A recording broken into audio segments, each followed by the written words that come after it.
en un manual de instrucciones, pero esos manuales están muy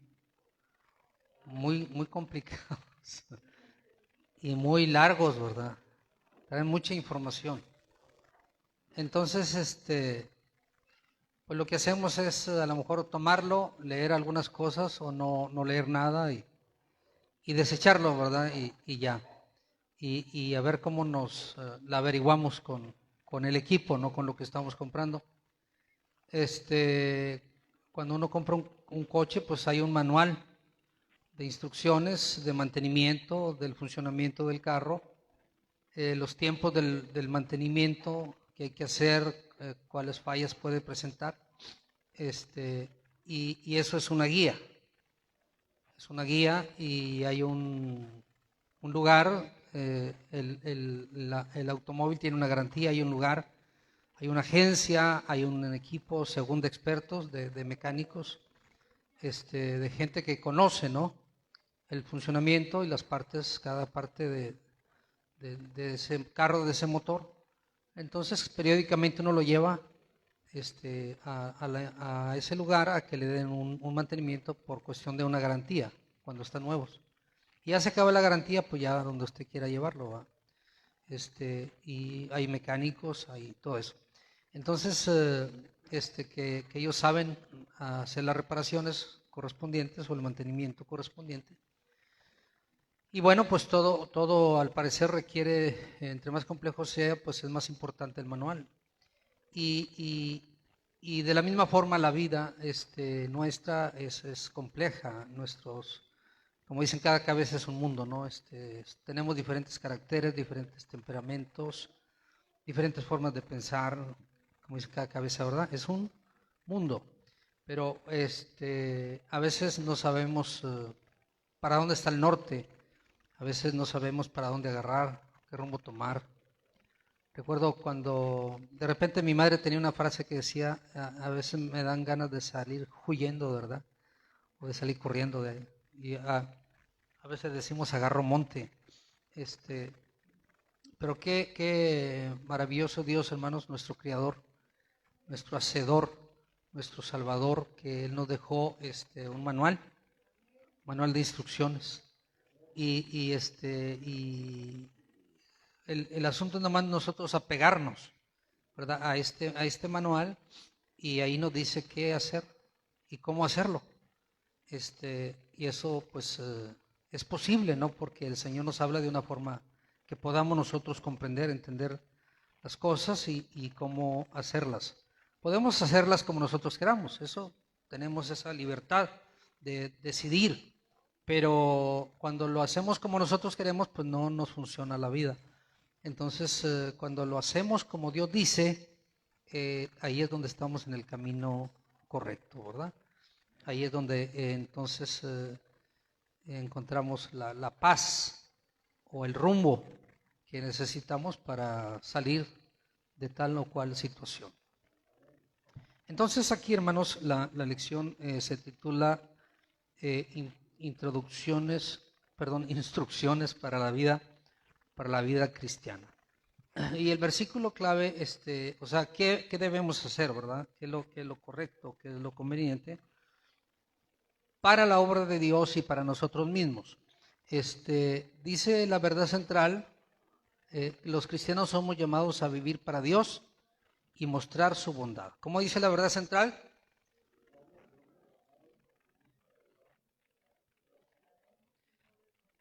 No, la verdad central, no el texto.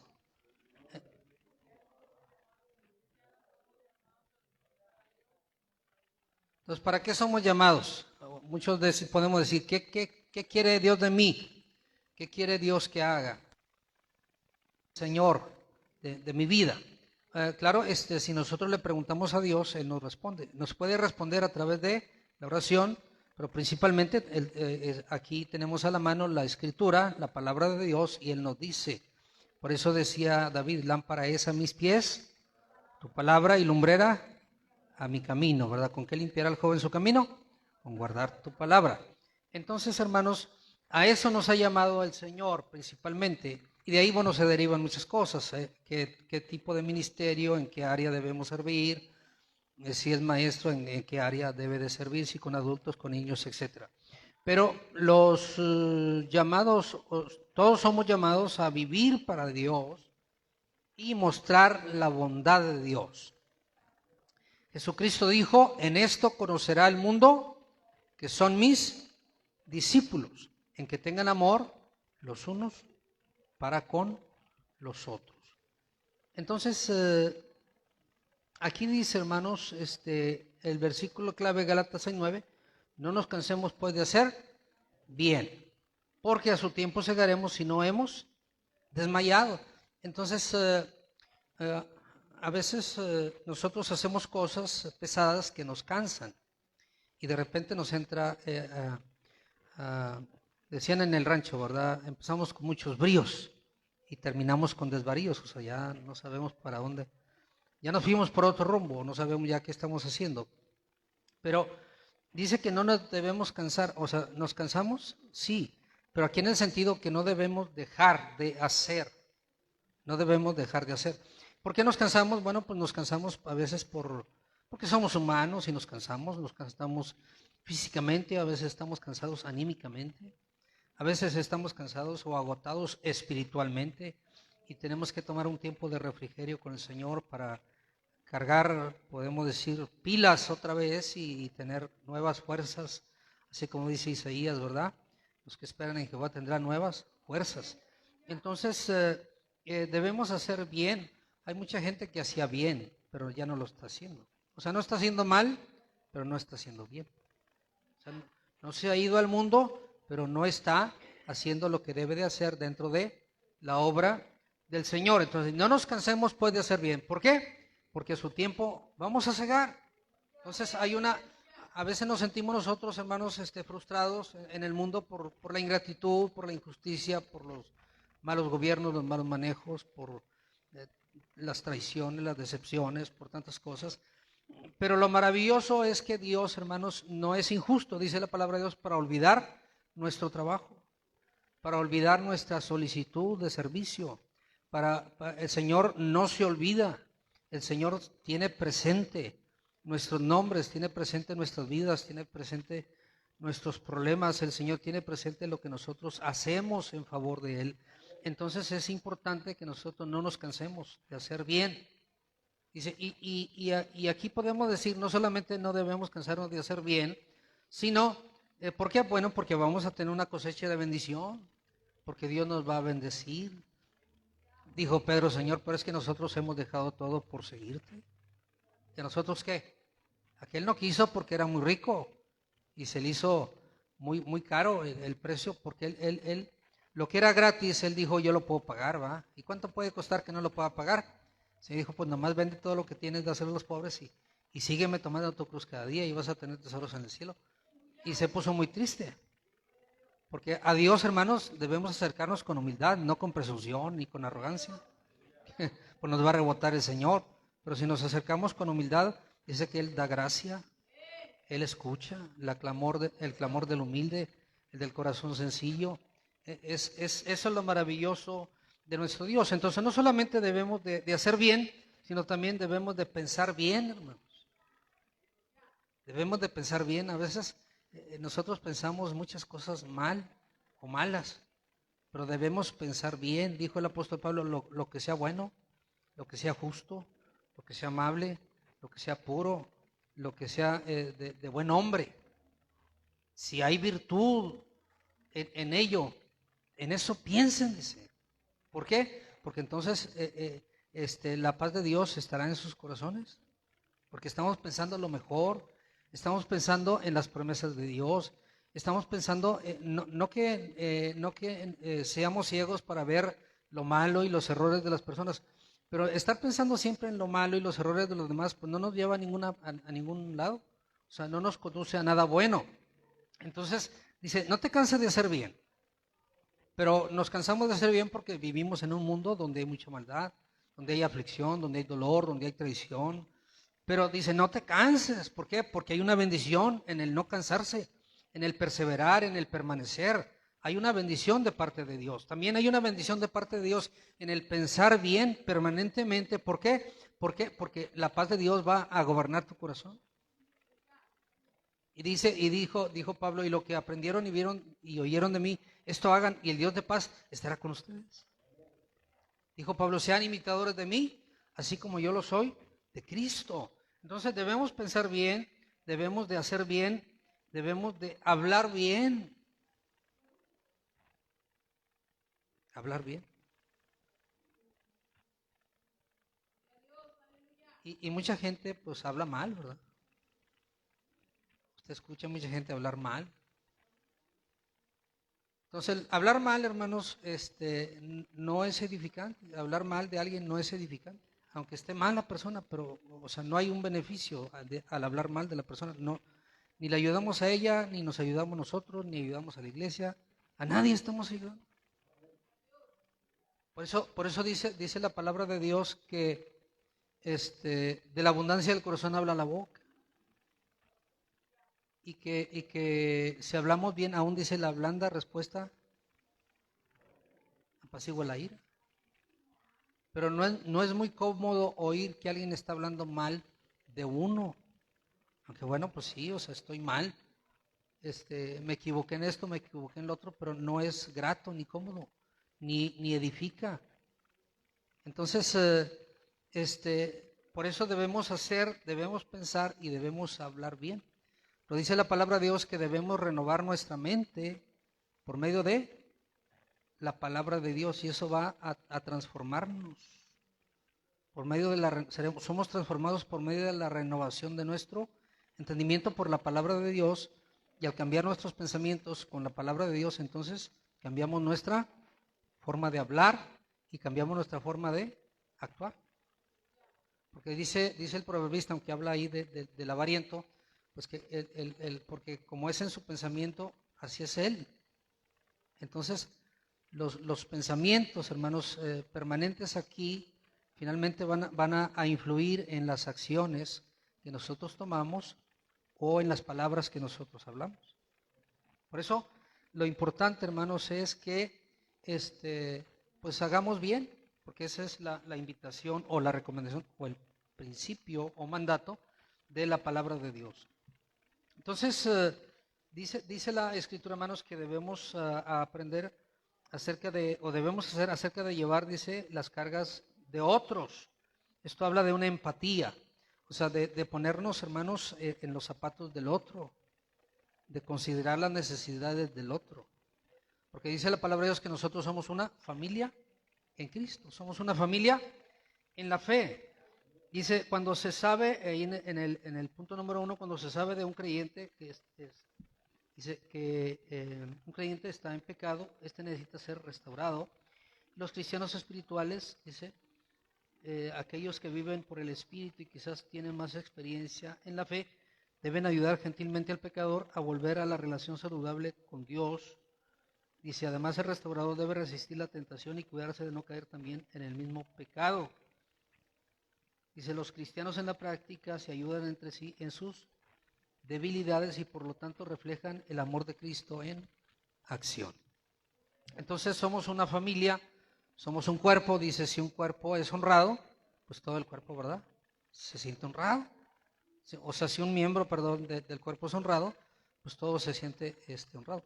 Cuando usted le dice, qué bonitos ojos tienes, oiga, usted siente esa palabra por todo el cuerpo, ¿no? Aquí y por acá y por allá. O sea, usted lo siente. Pero cuando le dice, oye, qué feo peinado traes, ¿verdad? Pues también lo siente todo el cuerpo. Entonces debemos sentir la necesidad de los demás. Y aquí, hermano, nos habla aquí en Gálatas, el apóstol habla acerca de las obras de la carne y el fruto del Espíritu. Y habla de andar en el Espíritu. Y dice que el fruto del Espíritu tiene mucho que ver en el caminar en este mundo y también con el trato que manifestamos hacia los demás. Entonces, cuando nosotros decimos que tenemos el Espíritu, debemos andar conforme al Espíritu. O sea, no solamente expresarnos a través de los dones, sino expresarnos a través de las acciones, no solamente a través de los dones, sino a través del carácter que es el de Cristo, que es el fruto del Espíritu, el amor, la fe, la templanza, la mansedumbre, la benignidad, el amor fraternal. Dice que cómo debemos de tratar a un hermano que ha sido sorprendido en una falta. O sea, aquí nos habla acerca de la restauración y el apóstol pues dice que suponiendo, ¿verdad? Que en un caso hipotético, o sea, suponiendo que un cristiano sorprendido en una falta, dice que aquí nosotros debemos procurar restaurarlo, pero debemos procurar restaurarlo, hermanos, en un espíritu de mansedumbre. Ahí en Gálatas capítulo 6, verso, vamos a Gálatas.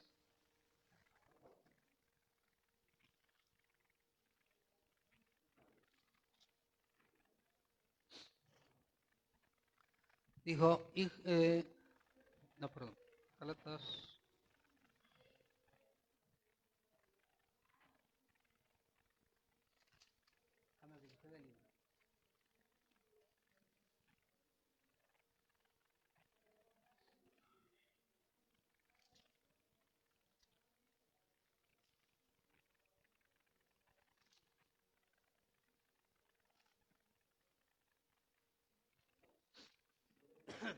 Dice, hermanos, si alguno fuera sorprendido en alguna falta, vosotros que sois espirituales, restaurarle con espíritu de mansedumbre.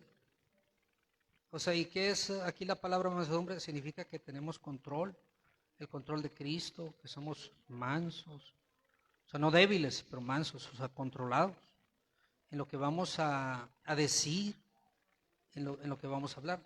Usted se fija, por ejemplo, cuando hay niños que se equivocan, cometen errores, se les cae algo, y cuando el padre o la madre son iracundos, ¿qué es lo que hacen?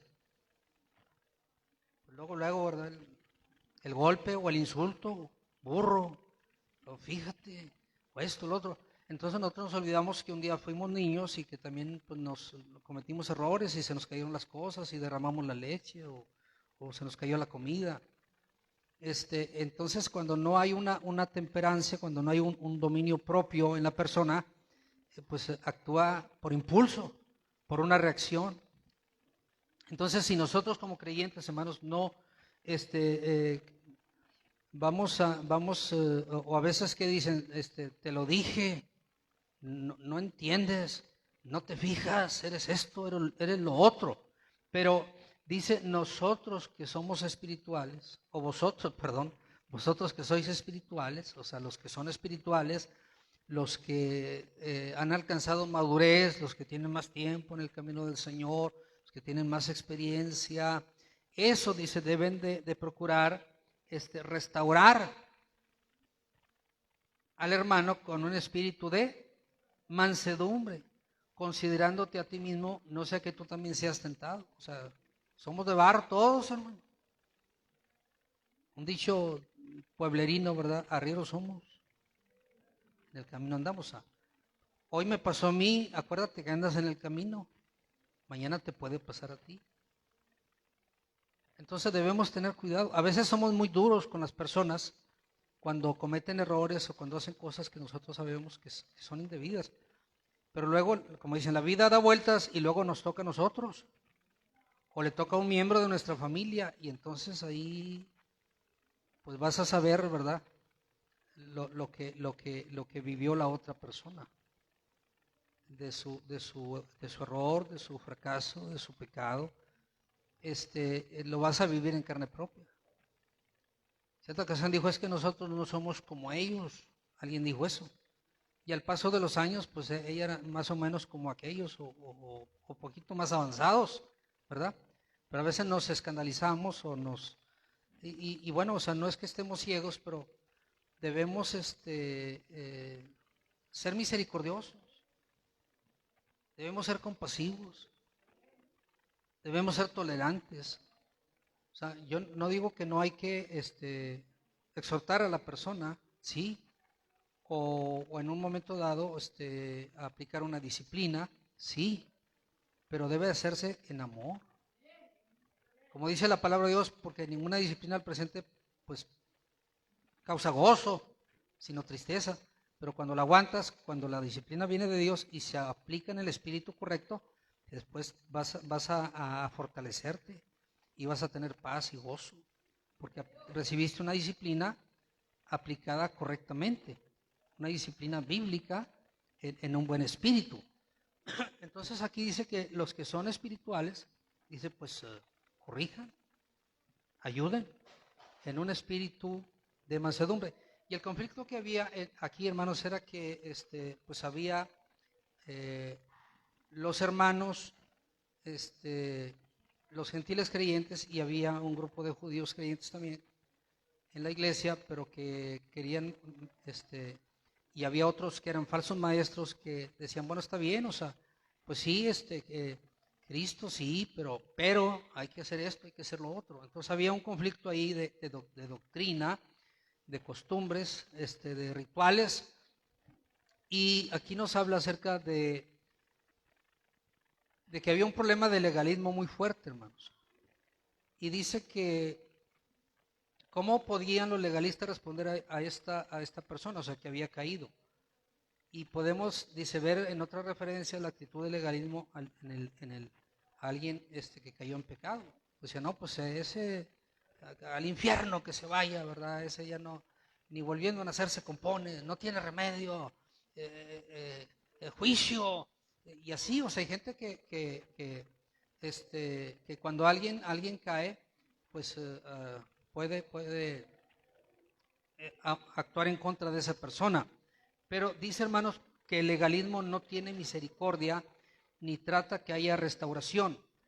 Dice, la palabra espiritual significa alguien cuya vida y conducta está gobernada por el Espíritu Santo. Él es el que debe exhortar es el espiritual y no el legalista. Dice, por eso dice, ustedes que son espirituales. O sea, a lo mejor todos tenemos una buena intención, pero quizás no una buena actitud.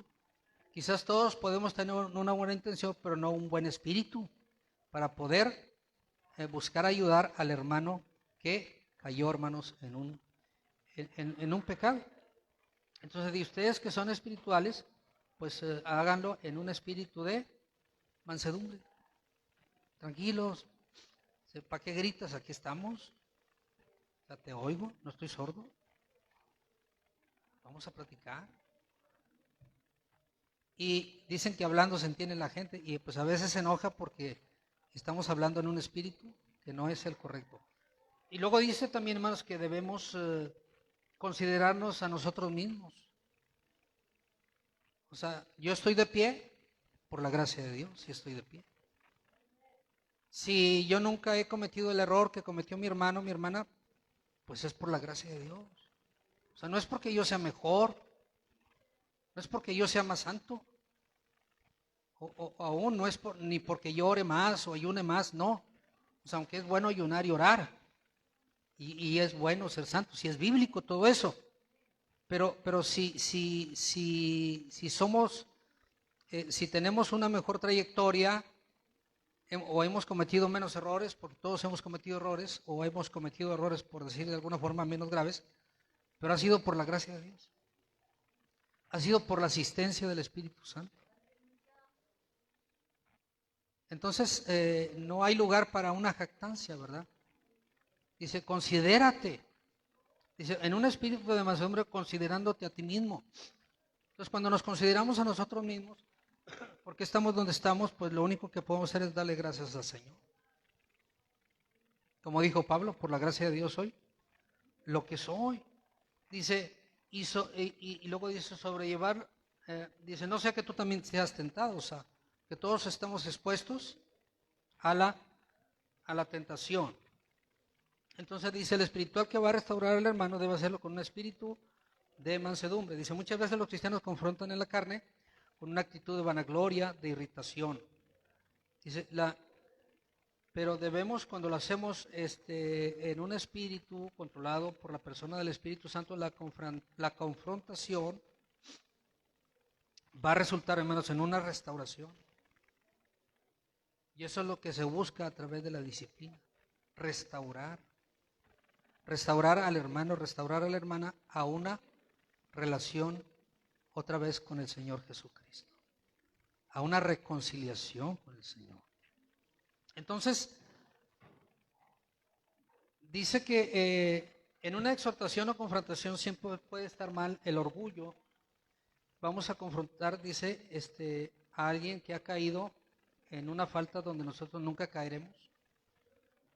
Dice, es una arrogancia que opaca a Dios y su misericordia. El problema del orgullo se resuelve cuando pensamos que nosotros podemos también caer cuando somos tentados. Cuando estamos convencidos de esta verdad, tendremos misericordia. Las personas más misericordiosas son aquellas que han pasado por las mismas experiencias. Que podemos decir, te entiendo, sé lo que es eso, sé lo que se siente, sé lo que es pasar por el valle de la sombra y de muerte, sé lo que es tropezar, sé lo que es cometer este error. Pero cuando Dios restaura, hermanos, a esa persona, entonces hay una experiencia. Lo que pasa es que a veces nosotros no marcamos a la gente y ya no le quitamos la marca. No sé si usted ha oído de los materiales que se llama Matrimonios para toda la vida. Yo leí un libro, un pequeño libro, donde habla de la historia de ese matrimonio que empezó ese ministerio muy fuerte a nivel mundial. Y al leer parte de la historia de ellos eran un matrimonio estable, bien, pero terminaron separándose y agarrando por caminos diferentes. Pero al tiempo el Señor restaura la vida de los dos y regresan otra vez y se reconcilian y entonces empiezan ese ministerio. O sea, nadie puede entender al que tiene hambre si no ha pasado hambre. Nadie puede entender a alguien que está sufriendo un cáncer si no ha pasado por ese cáncer y la ha librado, hermanos.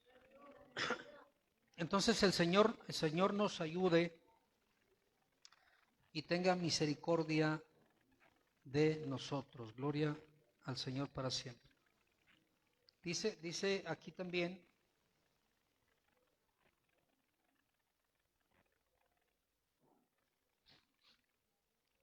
dice que debemos perseverar, hermanos, en hacer el bien.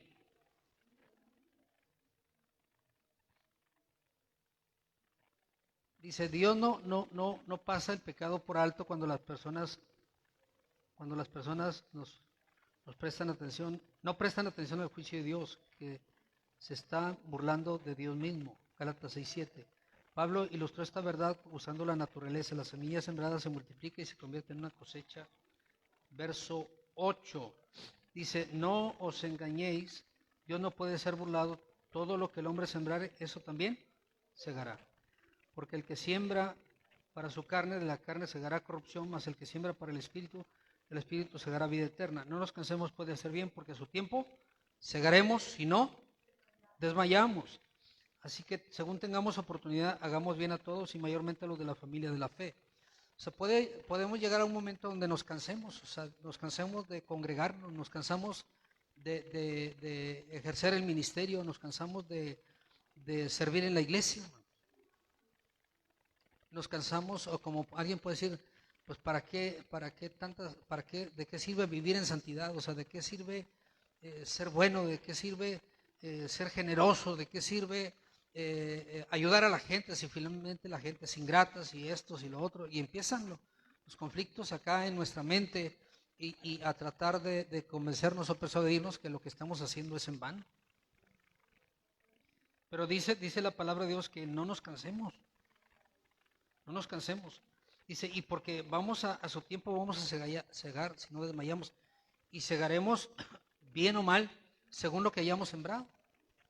Entonces, por eso es importante que nosotros permanezcamos haciendo las cosas que son correctas. Dice, Pablo animó a sus lectores a perseverar en el servicio de Dios porque la cosecha de sus acciones llegaría a su tiempo. La Biblia registra muchos ejemplos de personas que sirvieron a Dios por extensos periodos de tiempo en circunstancias difíciles y luego recibieron una recompensa años más tarde. Y Hebreos dice que otros pues no la recibieron, sino las creyeron y las saludaron y confesaron que eran extranjeros y peregrinos en la tierra, pero creían en Dios. tenían fe, su fe puesta en el Señor. Dice, podemos ver a José como un ejemplo. Debido a la cosecha prometida, se insta a los creyentes a hacer bien según surjan oportunidades. Y bueno, siempre tendremos oportunidades de hacer bien. Pero principalmente dice la palabra de Dios a los de la familia de la fe. Bendito sea el Señor para siempre. Dice aquí, así que según tengamos oportunidad, hagamos bien a todos y mayormente a los de la familia de la fe. Entonces, ¿se acuerda usted cuando hacía esto? Cuando hacía lo otro. Entonces hemos sido hospitalarios, pero nos cansamos y ya no lo hicimos. O éramos o sembrábamos en algún área y ya no lo hicimos. O hacíamos algún trabajo en la iglesia, pero ya no lo hicimos. Y toda siembra finalmente tendrá una cosecha. Sea buena semilla o sea mala semilla, finalmente a su tiempo cosecharemos. Entonces, ¿qué mejor, hermanos, es poder dedicar nuestra vida a sembrar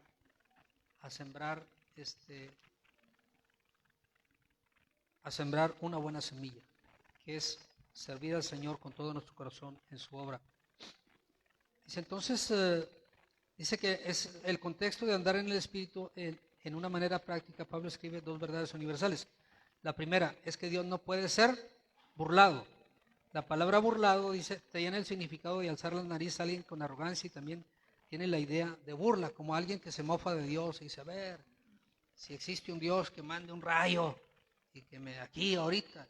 Y entonces hay gente que se burla de Dios, se mofa de Dios, habla contra Dios. Y dice, a ver, no hay Dios. Entonces hay gente que se burla deliberadamente. Dice, la palabra burlado tiene el significado de alzar la nariz a alguien que con arrogancia también tiene la idea de burla. Dice, es una persona que piensa que es muy piadosa, pero su corazón dice otra cosa. La persona se vanagloria con su religión.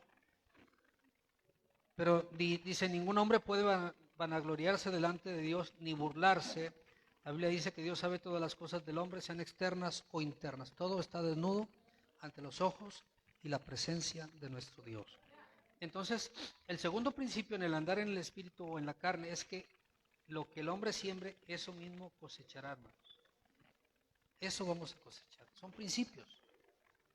O sea, no se pueden quebrar, no se pueden violar. Inevitablemente, los resultados llegarán de una siembra o de la otra, porque son principios, son leyes universales que están establecidas por Dios. Entonces, ¿qué mejor que podamos nosotros sembrar, bendito sea el Señor para siempre, cosas espirituales, cosas que honran y glorifican al nombre de Dios, cosas, hermanos, que hacen bien a nuestro prójimo y que edifican la iglesia? Dice, finalmente aquí, hermanos, el escritor habla acerca de la gloria en la cruz. Dice, al llegar a la conclusión de su carta, Pablo expuso sin rodeo la verdadera motivación de los judaizantes en Galacia. La preocupación no era por la condición espiritual de los gálatas, sino que los obligaban a circuncidarse para que ellos, los judaizantes, pudieran estar en buenos términos con otros judíos y evitar ser perseguidos por predicar la salvación solo a través de Cristo. Ellos decían, ahora tenemos a Cristo, somos salvos por la gracia de Dios. Dice, no, Cristo es bueno, es un buen maestro, pero necesitan circuncidarse. No sé si usted de repente se ha topado con gente que dice, pues sí, hermano, está bien, hermano, pues vas a una iglesia, lees la Biblia, pero te falta esto, pero te falta lo otro, pero no guardas el sábado, pero necesitas circuncidarte. Entonces el apóstol Pablo dijo, nosotros en Cristo estamos completos. Si en Él habita toda la plenitud de la deidad. O sea, en Él no nos falta absolutamente nada. Él dijo, consumado es. Entonces los falsos maestros, los que tenían el evangelio, pero traían otras corrientes, otras ideas, y querían convencer a los hermanos que está bien, pero, y ese pero, hermanos, agarrándonos de ahí nos causa problemas. En Cristo estamos nosotros completos. Recuerdo en los inicios de mi conversión, me dijeron que fuera a evangelizar a unos muchachos que venían de El Salvador. Pues ellos me desevangelizaron a mí. Y con la Biblia, ese es el punto, hermanos, que con la misma Biblia te dan una barrida y trapeada y norteada si no estás bien firme en la doctrina. Entonces cuando salí de ahí, pues ahora sí no sabía para dónde estaba el norte ni qué rumbo iba a agarrar. Pero el Espíritu Santo me dijo, de la manera que recibiste a Cristo, permanece en Él. Dije, no importa que no entienda todo lo que me dijeron y que me haya confundido, pero esa palabra me estabilizó mi mente y mi espíritu. Y aquí estamos todavía. Y de repente me he topado con gente que te argumenta también y te habla cosas también que, como dijo el rey Agripa, por poco me persuades a circuncidarme, ¿verdad? Pero no. Por poco me persuades a guardar el sábado, pero no. ¿Por qué? Porque yo sé en quién he creído, dijo Pablo. Yo sé a quién he creído. Y yo sé el evangelio que recibí. Y dijo, aún si un ángel del cielo viene, hermano, es que era el ángel Moroni, hermano. Pues será Moroni o Maradona, o será el ángel Gabriel, o el que sea, hermano. Pero no puede traer un evangelio diferente. No, hermano, es que era un querubín, hermano. Esos están ahí en la mera orilla del Señor, no importa. Es su palabra. Y Dios no es hombre para que mienta, ni hijo de hombre para que se arrepienta.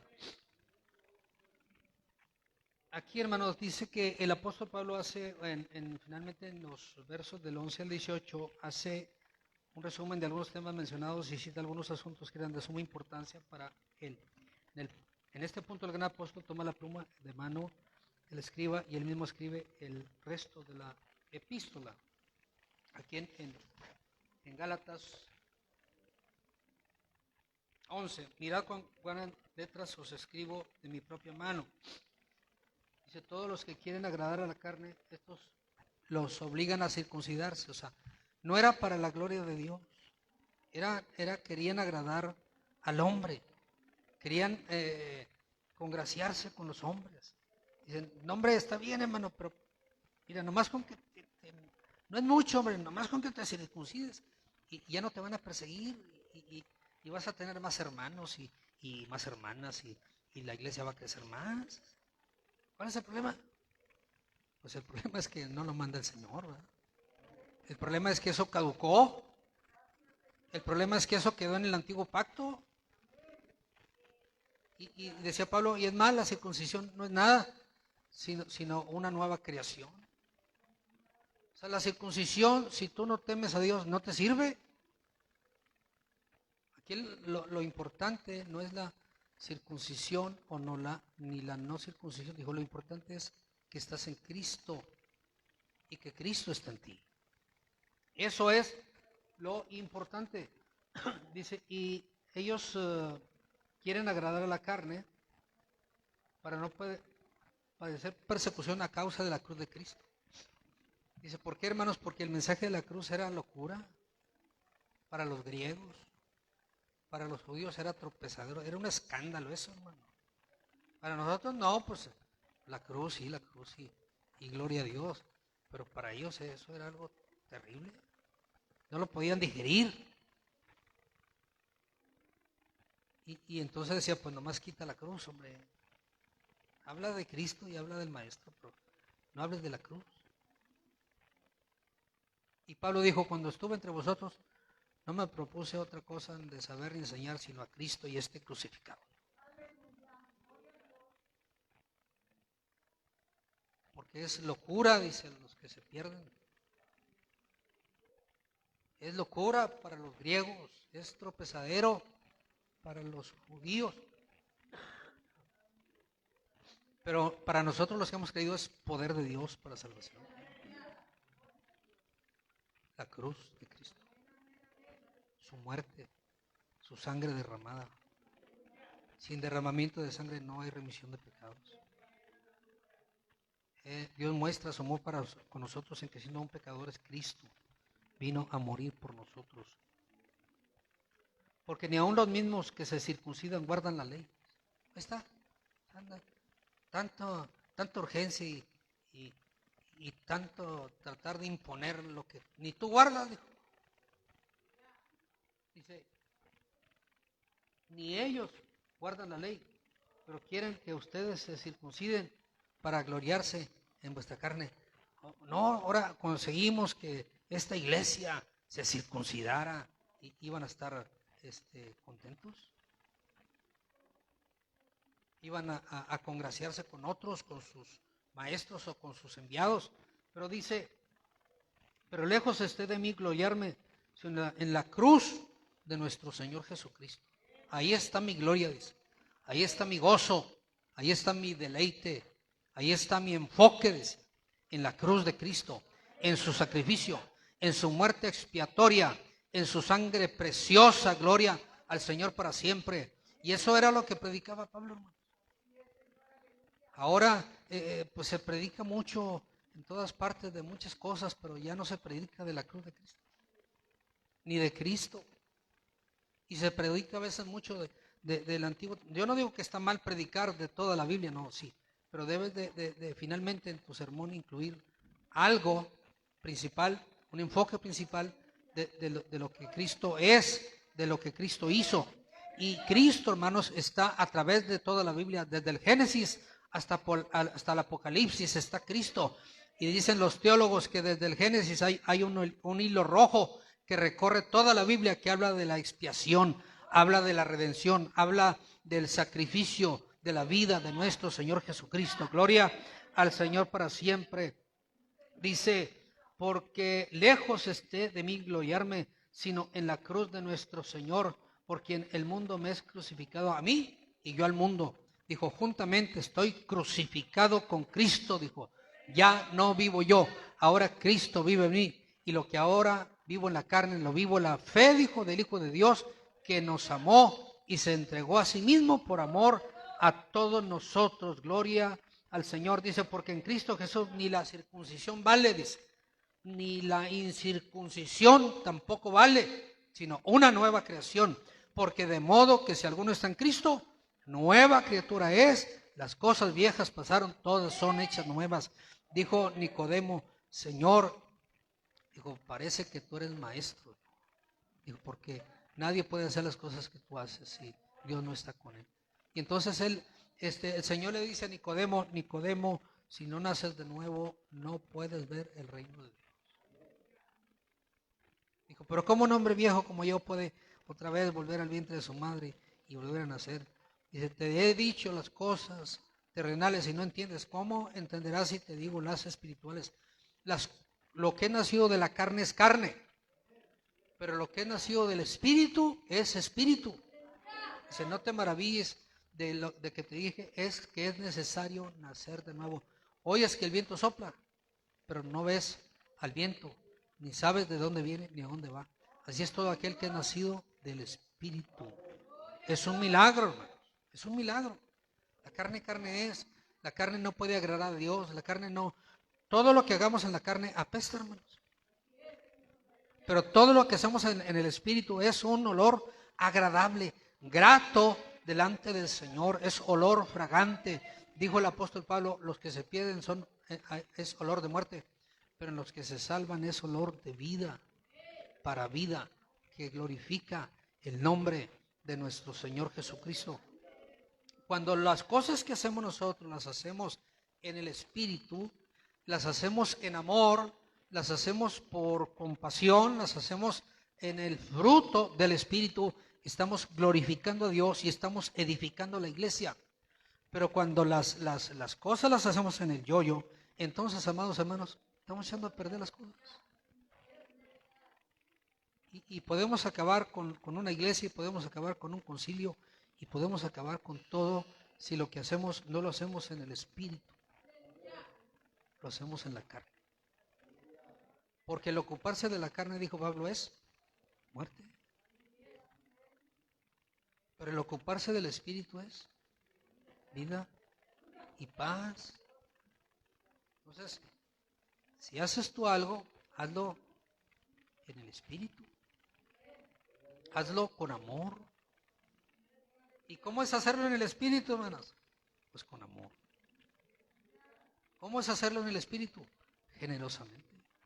¿Cómo es hacerlo en el Espíritu? Con mansedumbre, con benignidad, con templanza, con fe, con paciencia, con amor. Y entonces dijo el apóstol Pablo que serán probadas nuestras obras. Y los que edificaron con hojarasca y con tablas y palos, ¿verdad? Pues se van a quemar. Dice, y dice un escritor, dice, ¿y cuál es el ácido que prueba lo que hacemos? El amor de Cristo. Esa es la ley de Cristo, es hacer las cosas en amor. Entonces, lo que hagamos, por más pequeño que sea, hermanos, tiene significado, trae bendición, edifica y trae recompensa, porque lo hacemos en amor, lo hacemos con compasión, lo hacemos con misericordia. Y el Señor, amados hermanos, bendice nuestras vidas. Dice que gloriarnos en la cruz es nuestro privilegio más alto. Como dice el himnólogo, yo siempre amaré esa cruz. En sus triunfos mi gloria será. Pero algún día, en vez de una cruz, mi corona el Señor me dará. Pero cuando habla de la cruz no se refiere al leño, ¿verdad? Por ahí dicen que tienen todavía astillas de la cruz y los clavos de quién sé qué. No, es lo que Cristo hizo, hermanos. Es lo que Cristo hizo.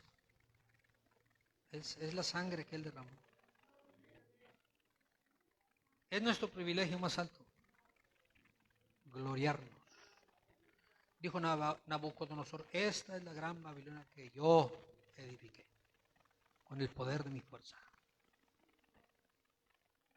Y a comer zacate, hermano. Entonces dice que el que se humilla, el Señor lo ensalzará. Y el que se ensalza, el Señor lo humillará. Es nuestra única base de gloria. Por eso dijo Pablo, lejos es de mí gloriarme sino en la cruz de Cristo. Todo lo demás, dijo, es vano. Todo lo demás, dijo, es basura. En otra versión más antigua dice, todo lo demás es estiércol, dijo, comparado con la cruz de Cristo. Es nuestro recurso más seguro. El apóstol declara que su gloria está en la cruz de nuestro Señor Jesucristo.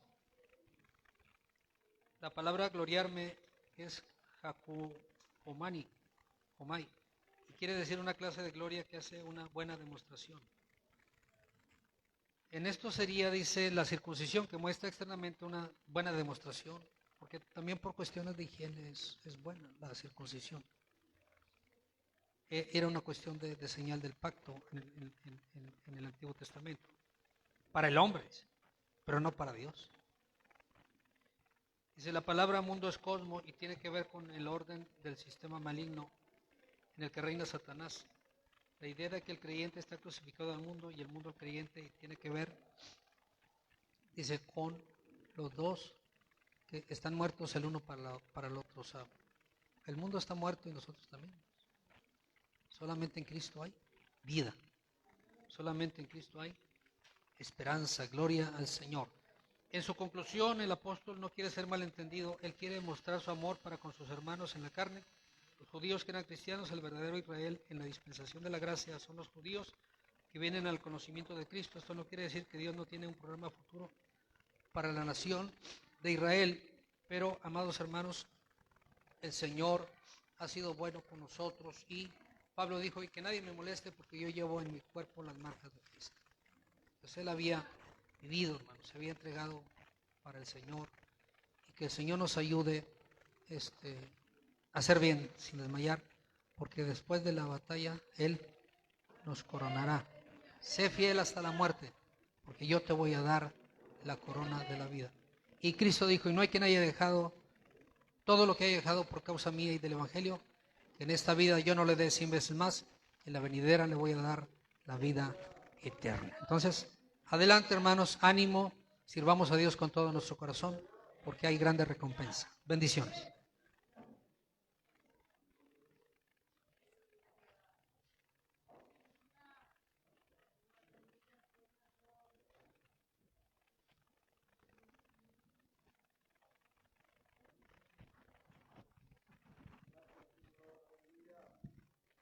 Aleluya, gloria a Dios. ¿Se gozó con la lección, mi hermano? Amén. Muy poquitos amenes. ¿Cuántos se gozaron con esta lección? Acuérdese, mi hermano, que a través de una lección Dios habla en nuestra vida. ¿Cuál es el modelo de vida que Él quiere que vivamos? ¿Qué es lo que Él quiera que aprendamos? Entonces, siempre debemos de recibir, ¿verdad? Con alegría la enseñanza que sea impartida, porque no es del hombre, viene de Dios, amén. Y es la manera en la que Dios está enseñándonos, capacitándonos y preparándonos para el día de su regreso. Aleluya. Y damos gracias a Dios, y mis hermanos, porque yo creo que todos hemos visto la mano de Dios en estos tiempos, amén. ¿Cuántos han visto la provisión del Señor? ¿Cuántos han visto la ayuda del Señor?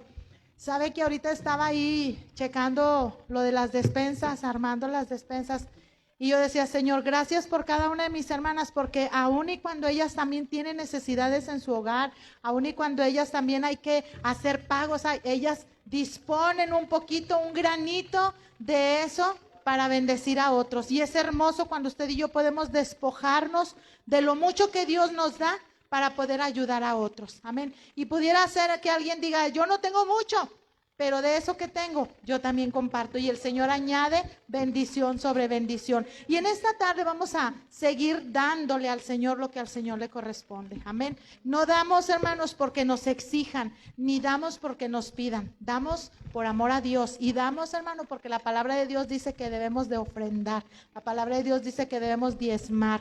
Amén. El Señor conoce nuestras necesidades, Él sabe. Y todo lo que hay en este lugar, amén, se ocupa de que usted y yo cooperemos también para que la obra de Dios siga adelante. Así que vamos a entonar este bonito coro. En todo tiempo debemos dar gloria a Dios. Amén. En la escasez como en la abundancia, en la salud como en la enfermedad, pero siempre dando gloria al Señor. Y vamos a entonar este bonito coro en esta mañana, mientras los diáconos pasan con sus ofrenderos. Cuán hermoso eres, Jesús, son tus palabras, es tu amor, cuán glorioso eres, Jesús, es tu poder, fue tu cruz la que me salvó.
digno de toda la gloria. Solamente tú eres digno, Señor, de que tu pueblo te exalte, de que tu pueblo te glorifique, Señor, porque tú eres el Dios grande, Rey grande sobre toda la creación. Y te damos gracias, Señor, porque tú siempre provees para nuestras necesidades. Tú siempre suples, Señor, todo lo que nos hace falta conforme a tus riquezas en gloria. Y en esta mañana tu pueblo, tus hijos, Señor, en obediencia a tu palabra, han traído sus ofrendas y sus diezmos al alfolí. Padre, yo te pido que tú bendigas en una manera muy especial cada vida, cada hogar, cada familia. Padre, que tu bendición sobreabunde en cada hogar, que cada uno de ellos, Señor, cada uno podamos ver tu gloria, tu poder y tu majestad, Señor, como tú suples, Señor, todo lo que hace falta. Bendice las manos que van a tomar esta ofrenda, estos diezmos, Señor, y que tu obra siga siempre hacia adelante, Señor. En el nombre precioso de Jesús te damos gracias. Gracias, Señor. Amén. Aleluya, gloria al Señor. Así, hermanos, yo le invito a que levante su mano, cierre sus ojos. Dios ha sido bueno, dice este canto. Dígale al Señor en su corazón, levante tu mano, hermano, hermana. Dile gracias, Cristo, porque no me has dejado, tú has estado ahí, bendiciendo mi vida, a pesar de las pruebas, de la necesidad, de enfermedad, Señor, tú estás ahí, tú has sido bueno, y nos has enseñado por medio de estas tribulaciones, Señor, nos has dado paciencia, nos has dado fe, nos has dado la esperanza y la confianza de que tú eres bueno, y que estás ahí para levantarnos en todo tiempo, Señor, y agradecemos, Señor, todo tu amor y tu misericordia, porque has sido bueno. Aleluya.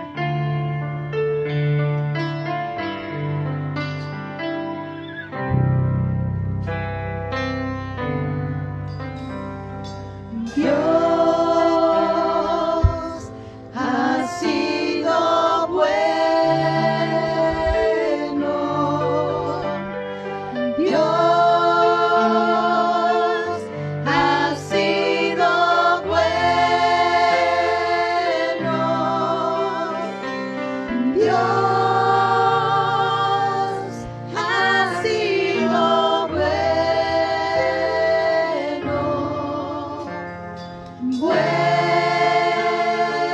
es Dios. Dios ha sido bueno.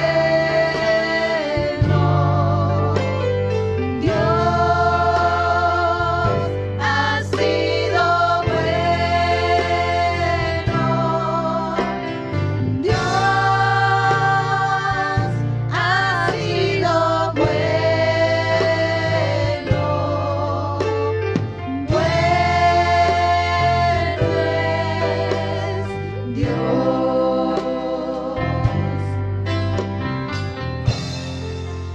Su bondad me alcanzó.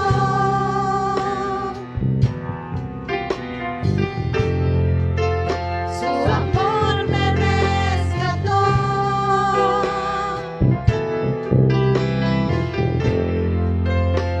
Su gracia me salvó. Bueno es Dios.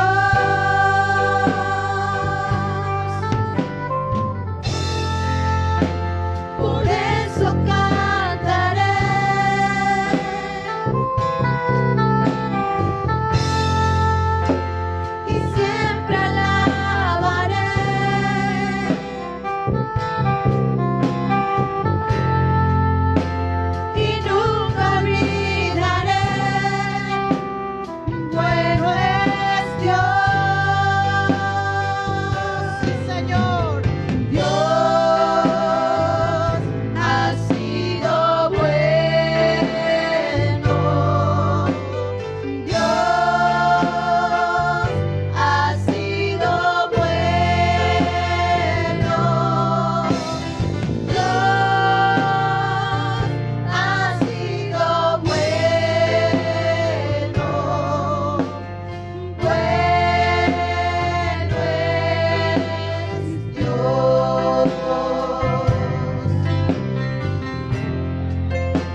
alegra en ti. Tú me haces tan feliz. Aún en medio del dolor, Tú me haces tan feliz. aún en medio de las luchas, Tú me haces tan aún en medio de los momentos Mi difíciles. corazón se alegra en ti. Por eso con todo el corazón le decimos, Aleluya. levante sus manos, exalte a Dios.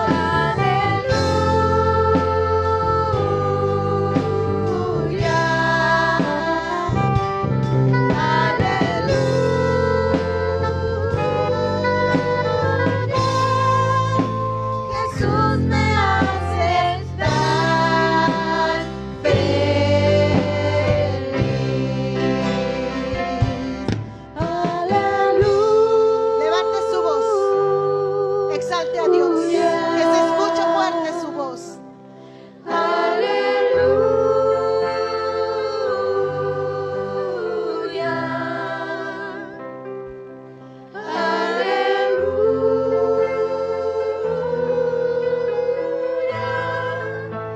Jesús me hace estar feliz. Aleluya. Sí, Señor, dele gracias a Dios por todo lo que Él nos da. Dele gracias a Dios por la salud. Dele gracias a Dios porque tiene a sus hijos, porque tiene a su esposo, porque tiene a su esposa. Dele gracias a Dios porque aún y cuando tal vez hemos perdido un ser amado, sabemos que está en la presencia del Señor y el Señor nos da paz y nos hace felices en medio de la dificultad. Una última vez, aleluya, y exalta el nombre de Dios. Exalta el nombre de Dios. Cada día son nuevas sus misericordias. Cada día son nuevas sus bendiciones sobre cada uno de nosotros. Aleluya.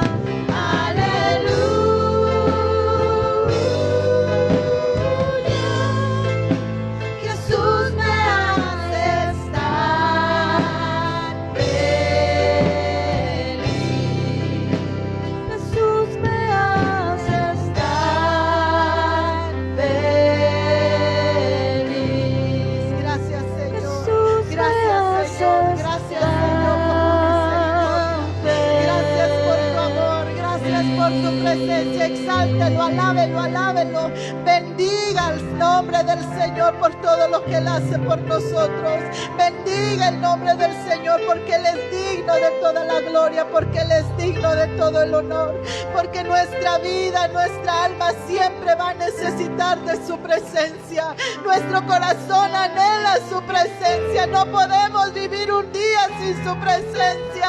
No podemos vivir un día lejos de Él porque nos secamos como la hierba, porque necesitamos siempre de su amor y de su misericordia para seguir adelante.